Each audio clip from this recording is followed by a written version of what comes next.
Well, it's finally time. The week of the big Switch 2 presentation is here.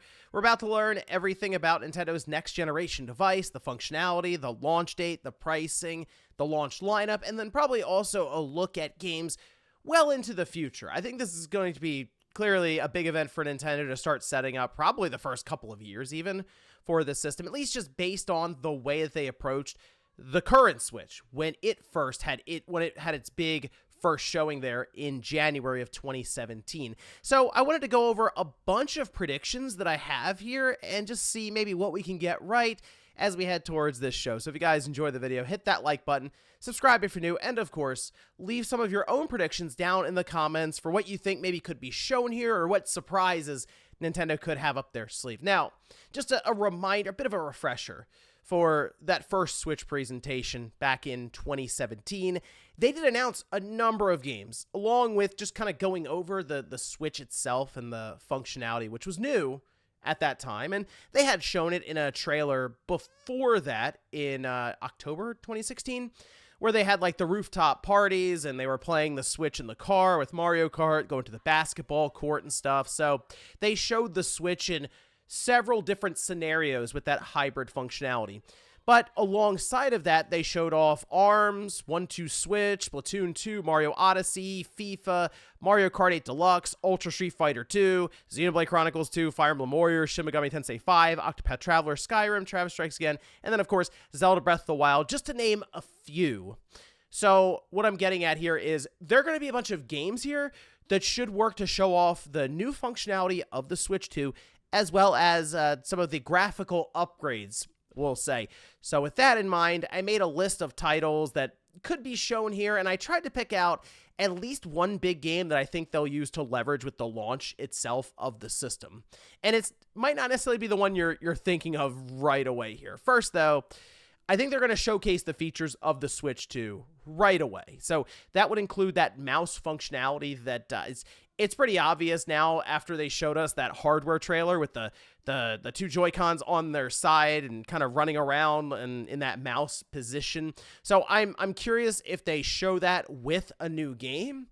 And I actually have a game or two games maybe picked out that can show the functionality of those joycons. But that I think will be a clear focus, as well as the potential for multi-screen gameplay.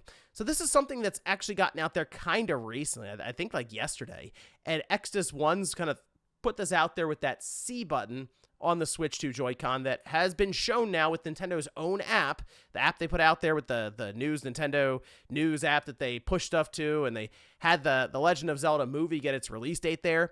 Well, they had a promotional image of the Switch 2, and the C button is indeed just there. So they edited it out for that initial system trailer for the Switch 2, but it seems like they're going to be showcasing here in different ways. One way appears to be the potential for, instead of having split screen, say for Mario Kart, you press the C button and it'll connect to a Switch 1, a current Switch, and use that as a separate screen along with, I guess, the Joy-Cons attached to that Switch being used as a controller. So yeah, kind of like a Wii U, but also with the sense of back when we had like the DS, I guess, and you had one cartridge for Mario Kart, and it would work with a bunch of different DSs. It was download play, but they would kind of act like their own system and controller, all playing off of that one cartridge, say on one DS. So it is kind of like that idea, but really it would continue to use the current Switch system, which actually gives that functionality into this generation and makes the cross-gen period a bit more interesting, more than I was expecting then, because it has use cases with like current Switch 2 games then. So that I'm curious how that would work with third parties. What could indie developers do with that? And how far will the C button really go? Because this is just apparently one use, enabling it to be like multi-screen, split screen between like different systems, including the current Switch. Now the Joy-Con, of course, attaching with magnets. I assume they're going to show that like 20 times over and over and over again with the sound and stuff, just to kind of play into that marketing for it. And I'm wondering if they will show another function with the magnets. And I'm kind of thinking like, so we had Ring Fit Adventure, Labo, things we weren't necessarily thinking that the Joy-Con would be used for. And the magnets, while it is there to attach the system, we've heard that there are other things Nintendo will be doing with those magnets. So I'm wondering if they have one of those weird ideas for a game that's kind of like that plays into more like a lifestyle thing that uses the magnet specifically for that. So that'll be something interesting to see what they do there. And then the top port. Is there more to it than just charging? Because that's kind of what I'm thinking. It's just there for that. The idea of tabletop mode does not then erase the idea of charging the system because the port was on the bottom. That was an unfortunate oversight for the Switch 1. So maybe they have it just there for that. But it'd be interesting to see if they have an attachment or something else that you can use that top port for from a first-party, accessory-driven perspective. Because, I mean, they're gonna try to make a lot of money on accessories. Go figure. It's a company. And it does also make me think of that Pro controller. What could maybe be with that, like in terms of little secrets and stuff they haven't mentioned with that yet? Maybe back buttons that are there natively day one, so developers know that you have access to extra buttons on the back. Will there be touch-enabled joysticks on the top, similar to what we have with the Steam Deck, where those are like, they have like a haptic feedback kind of set up there, and it can tell when your thumbs are basically on the joysticks. And we've even heard like the idea of there being maybe some kind of touch functionality even on like the shoulder buttons and stuff. So a lot of potential there when it comes to that the accessories with things like the Pro controller. Now, I do think the games will do the talking for the graphics. So I'm not expecting Nintendo to have a whole seminar on the NVIDIA chip that's in there, or DLSS, or RAM, or like they're usually pretty quiet about it, and you have to go to their website afterwards to see what the specifications are of the system. That said, we kind of already have an idea as to what the system's going to be equipped with. And because of all that, I think they'll take the Apple approach here. It's magic. That's how all this is happening. So in that regard, if there is something they want to really hammer home, like how they did with HD Rumble, I assume they'll have a marketing term for it, like, say, a high refresh rate screen at 120 hertz. Maybe they come up with some kind of marketing term, True Motion, or something there to really get the point across that, hey, the screen here is more capable even than that OLED display, despite it being LCD, but the refresh rate is higher, so when we can take advantage of that, you will notice it when playing in handheld mode. Now, that also begs the question, how much will they get into things like the OS, the operating system, the UI? I mean, I'm kind of expecting them to show off a more robust UI. And I think the big thing that would really show us that they're serious about that would be the eShop being built into the OS. So not an application that's separate. And this is something that Sony did work towards, like how we have the PS5, where the market that they have, the marketplace, is just part of it. You scroll over and all of a sudden you're there. You don't have to launch a separate app or anything. And I think that would also work in Nintendo's favor to make the entire experience, I'll say, bearable. It's the eShop is rough to navigate right now. You all know it if you have it, the Switch, and you've used the eShop.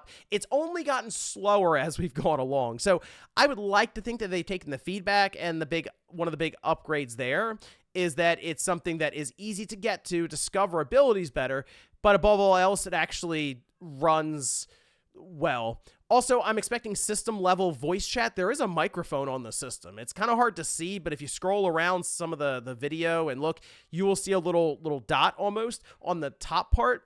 That is a microphone, so it has it built in. Now, I assume that's for the idea of being able to record your voice when you're playing an online game, so you don't necessarily need a headset, and it can also play off the speakers, of course, to give you feedback from some of the different people maybe playing the game with you. And then, of course, has a headphone microphone jack anyway, so you can set that up. But I feel like that is another big thing, is that they will have more community-driven parts of the system.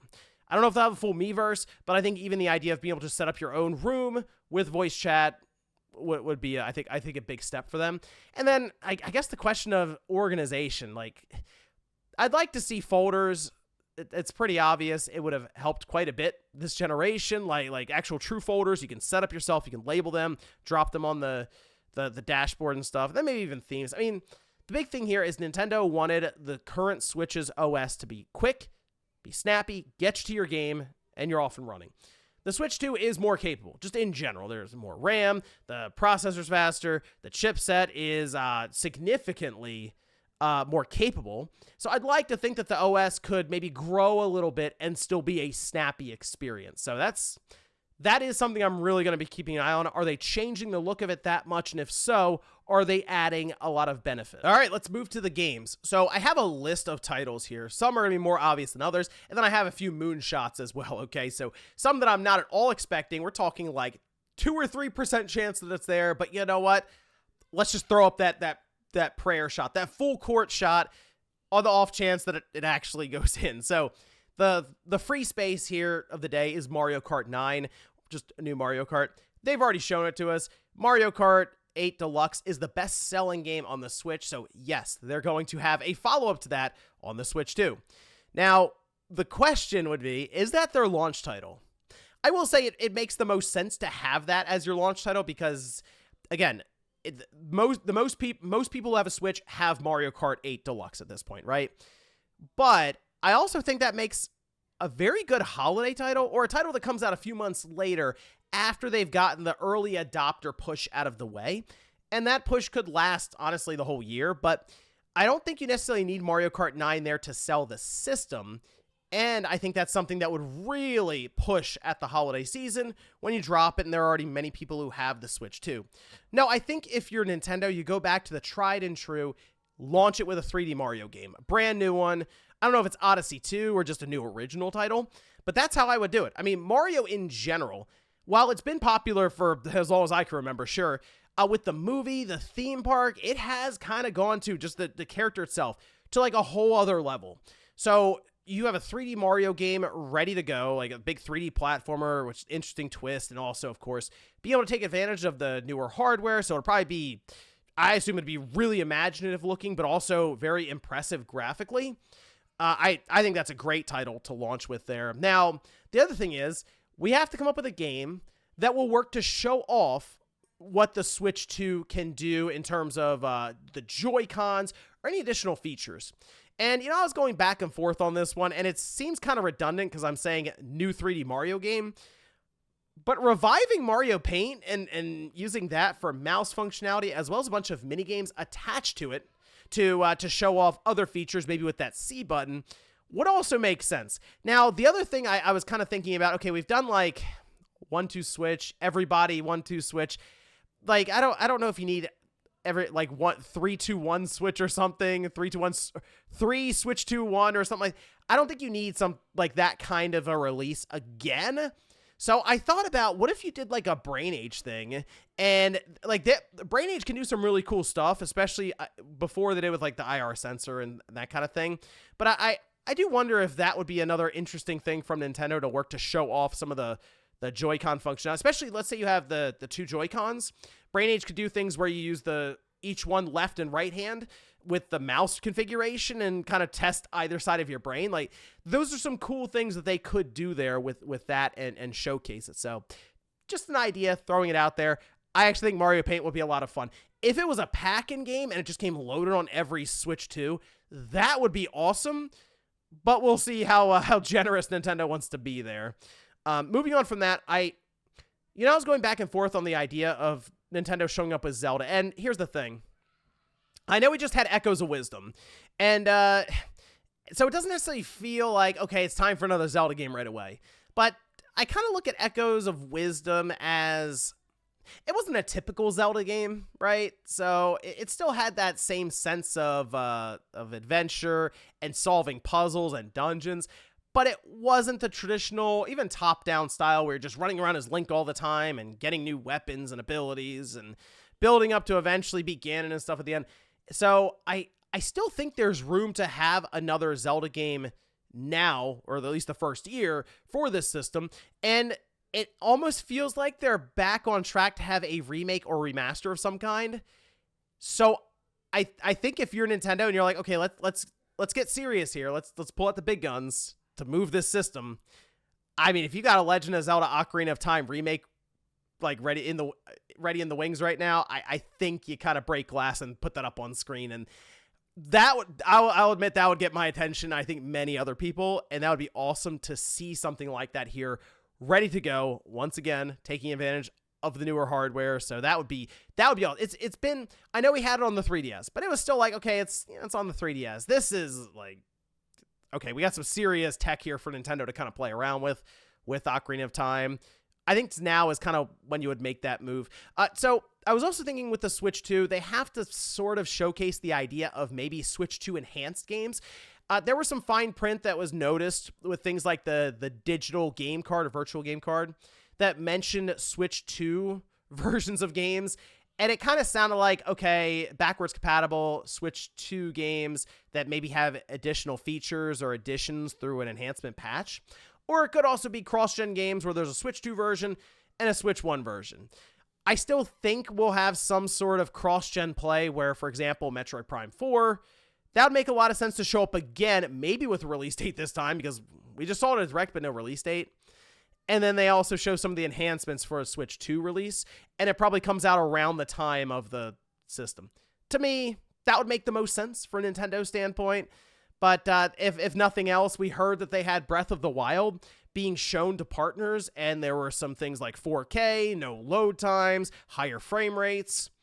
I mean, if you want to go back and do Breath of the Wild and have a patch for that, and then maybe eventually Tears of the Kingdom, it would also make sense to showcase it there and then also talk about how there are additional patches from first-party games, and maybe some third parties want to go back and do it as well, just to take advantage of the newer hardware with some of these older games. And trust me, the Switch 1, awesome library of games, kind of hampered right now by the 8-year-old system.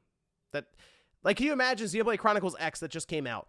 If, like, the Switch 2 had some sort of feature for it where all of a sudden the frame rate is 60 and the resolution is higher. That game already looks good on the current Switch. Move it up in terms of resolution and frame rate, maybe some other effects. I mean, it would be super impressive. And that actually makes me think a bit about Monolith Soft, because it does kind of seem like maybe they would be here to showcase their new IP, not a Xenoblade game, but let Monolith does some impressive stuff with the Switch. They also help out with the big time Zelda games and stuff. This would be awesome to see them here and be like, all right, you saw what we did with the Switch with Xenoblade Chronicles 3. Yeah, get ready for this. Now we're using this newer Tegra chipset, and it was like 12 gigabytes of RAM and ray tracing, and how much bigger can they make the world? That's the question. Maybe they just go to a full universe and they just go to space. Like Monolith, just it wouldn't shock me with kind of the way that they move. They're super impressive with the hardware. And the other thing that's really funny is we know Sakurai's been working on a game for years now. Like he did that whole course with YouTube, and he had already made all of them, and they were just running scheduled. And the whole time that was happening, he was working on something. So I originally was thinking maybe it's Kid Icarus remastered, and we are going to see that at the Direct. Didn't happen. So it sounds kind of boring, because it's like, of course he would stick with it, but Smash Brothers and a reboot. And it's just like a whole new different kind of game. Well, it's still a fighting party game, but it's like, it's different. That would actually make sense for Sakurai to do. Although that's the only thing I think that would keep him on Smash Brothers is he's already on Ultimate, but they come back to him and say, you can do a reboot, take it back to like its roots, and then maybe come up with something new for it and release. That would be, that'd be interesting only to see what the Smash community would think of that. Because if it is completely different, that could be good or bad. Who knows with the Smash community nowadays, though. I also have down a new Kirby game, which we're expecting Planet Robobot, and that's just going to be a remastered remake kind of game for the current Switch. I think Switch 2 could see maybe like a trailer for a new Kirby game. Again, this could be something that's like a year and a half off into the future. And there are some of these games that will most likely fall into that category where Nintendo shows stuff that's coming up in the first year of the system, as well as things that are maybe 2 or even 3 years out. Just start setting up this system and create, that hype cycle where people want to go out and get this device. Now, third party wise, okay, I listed a few things, but honestly, anything can be here. So Final Fantasy VII Remake, Rebirth, Square Enix, I mean, they're looking to put their games as many places as they can. So yeah, I expect Final Fantasy VII to be here in some capacity. And I also put this down just for fun. This is one of the moonshots, okay? You ready for this? HD2D remake of Mother 3. Hey, what? Let's just put it out there in the universe. Why not? Let's see what happens. Square Enix, Nintendo, they partner up, and here comes Mother 3 with the HD2D remake. I also have EA down for Madden. It's like it makes sense for them to finally get on board with the Switch 2, and they've done FIFA or FC. I'm sure that'll continue, but like let's add Madden to the library. And then Microsoft could be there, I'm sure, in multiple capacities. I just put down Call of Duty Warzone because that seems easy, obvious even. They might even launch with Warzone there day one for the Switch 2. And then future Call of Duty titles, of course. So like whenever they're ready to show the Call of Duty game for this year that'll release in the holiday season of 2025, it should have the Switch 2 logo there along with PlayStation and Xbox. Next, I have NSO. Nintendo Switch Online should have added functionality here. And the obvious one, the easy one, that would be GameCube or DS being added into like the virtual console subscription service. You could have other original titles like we've had Tetris 99 or F-Zero and stuff, sure. But it just seems to make sense when going to the Switch 2, something that is exclusive for it with NSO. Yeah, GameCube would make the most sense right now. And, I'm interested in the idea of DS because I think just the mouse for the Joy-Con could help to enable that split screen, that touch screen. Or who knows, maybe you can use two screens now with a Switch and a Switch 2. And there you go. You can have the Switch 2 in the... I guess you could have that in the dock, and then you could use the Switch one. This is going to be weird if this really is the way Nintendo does it, to kind of explain it and get used to it. But at the very least, you could probably turn the Switch to like sideways, and you have two screens, and that would work. But when it's on the TV and you have two screens, I guess you would use the mouse to enable the touchscreen part. I think DS would be really cool, though, to see on the library is massive there for games. But then GameCube, of course, that would make a lot of sense, especially since we've kind of heard the idea of there being a GameCube Wavebird being made with some of the FCC stuff that got out there. So that'd be cool. And I'd be curious if we could see Wind Waker and Twilight Princess finally could make its way to the system. And maybe Disney can come around and get Rogue Squadron on the GameCube NS. So that game would look crazy, by the way. If they upscale that and set it up with maybe even like widescreen, that could legitimately look like a current generation game with how good it still looks when it's emulated. And finally, let's talk about pricing and the day that I think the system will come out. So I believe the price point for the Switch 2 when it launches will be $449.99. I think there'll be one SKU and that'll be it. So that price point, maybe a little more than people were hoping. I figured it was between $400 and $500, so I'm splitting the difference there basically at $450. I think it's going to launch June 6th, and the pre-orders will open April 9th, which we seem to have more information around that floating out there now from Insider Gaming with different retailers. So a week after this presentation, the floodgates will open. It'll be mayhem. NSO, I think Switch Online will see a price bump. I was trying to think if it was be $10 or $20. I'm thinking it's going to be to $70 per year for like the big expansion pack plus tier. And then maybe the basic tier will go up as well. That's still like $20. I don't know. Maybe that will just kind of stay put because I don't know how much more they're adding to that currently. But these subscription prices, they go up across the board for all these different companies. Nintendo is not immune to that. So they'll, I'm sure, be raising it in some regard. Speaking of raising, they've technically already done it with Tears of the Kingdom. But yeah, I think any of their big titles will be $70. They'll probably also leverage the $40 and $50 tier quite a bit for some of these other games, and probably the $60 tier. But yeah, like the big 3D Mario game that launches alongside of the Switch 2, that would be $70. Mario Kart, $70. You kind of get the idea there. So I think pricing in general will kind of tick up a bit. $450 for the system, $70 games.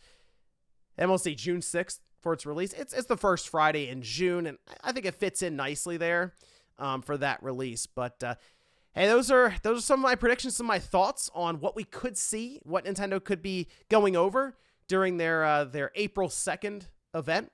Leave some of your thoughts, though, down below in the comments. And also tonight on the Spawncast, we'll be going over different predictions as we look forward to what's going to be a very hectic week filled with Switch 2 stuff, which... Hey, you're going to have a lot of Switch 2 videos coming your way. I don't know what to tell you. It's going to be a lot of fun, though. We get the new system coming to us, next generation device from Nintendo, all kinds of games. It's exciting. So I'm looking forward to it, and I'll see you guys next time.